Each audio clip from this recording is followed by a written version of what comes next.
નમસ્કાર દર્શક મિત્રો, બ્રેકિંગ ન્યૂઝમાં આપનું હાર્દિક સ્વાગત છે. આપ જોઈ રહ્યા છો ગુજરાત ન્યૂઝ 24.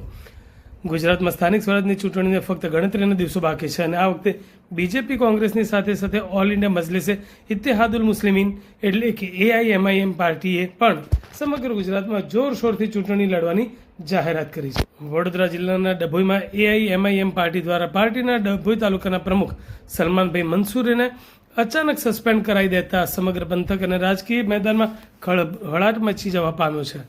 પાર્ટીઓના જણાવ્યા અનુસાર સલમાન મંસૂરે પાર્ટી વિરુદ્ધનું કાર્ય કરેલ હોવાથી ચર્ચા લોકમુખે ચાલી રહી છે.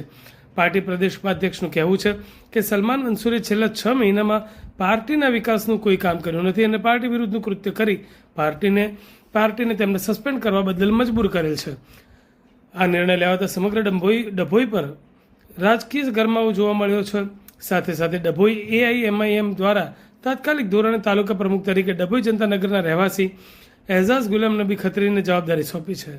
પાર્ટી પ્રદેશ ઉપાધ્યક્ષ અને જિલ્લા પ્રભારી એવા શાહિદભાઈ મંસૂરીના વરદ હસ્તે નવનિયુક્ત તાલુકા પ્રમુખ એઝાઝ ખત્રીને પાર્ટીનો ખેસ પહેરાવી પ્રમુખનો પત્ર આપવામાં આવ્યો હતો.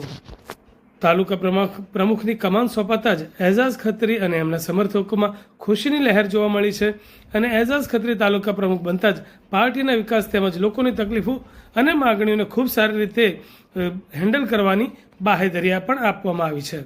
આ રીતે ડભોઈ રાજકોઈ માહોલમાં ચૂંટણી ટાણે સસ્પેન્શનનો લેટર સલમાન મંસૂરીને અને જોઈનિંગનો લેટર એઝાઝ ખત્રીને મળતા કહી ખુશી કહી ગમના દ્રશ્યો જોવા મળે છે. AIMIM દ્વારા ડભોઈ તાલુકા પ્રમુખ સસ્પેન્ડ, પાર્ટી વિરુદ્ધનું કૃત્ય કરાતા સસ્પેન્ડ કરવામાં આવ્યા છે.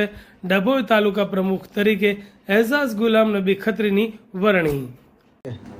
હાલ સ્થાનિક સ્વરાજની ચૂંટણી ગુજરાતમાં ચાલી રહી છે, ત્યારે નગરપાલિકા, મહાનગરપાલિકા, તાલુકા પંચાયત અને જિલ્લા પંચાયતો માટેના ચૂંટણીના બિગુલ વાગી ચૂક્યા છે અને તેમજ વડોદરા જિલ્લાના ડભોઈની અંદર ઓલ ઇન્ડિયા મજલિસે ઇત્તેહાદુલ મુસ્લિમીન પાર્ટીના તાલુકા પ્રમુખ તરીકે જે સલમાનભાઈ અબ્દુલભાઈ વોરા જે હતા તેમને પાર્ટી વિરુદ્ધના કૃત્ય કરવા બદલ તેમને તાત્કાલિકના ધોરણે આજે તારીખ 8/4/2026 દિવસે સસ્પેન્ડ કરેલ છે અને તે સમય દરમિયાન પાર્ટીના નવા પ્રમુખ એજાઝભાઈ ગુલામ નબી ખત્રી કે જેમને ડભોઈ તાલુકાના પ્રમુખ તરીકે પ્રદેશ પ્રમુખ જનાબ સાબિરભાઈ કાબલીવાલા સાહેબ દ્વારા તેમને નિમણૂક આપેલી છે.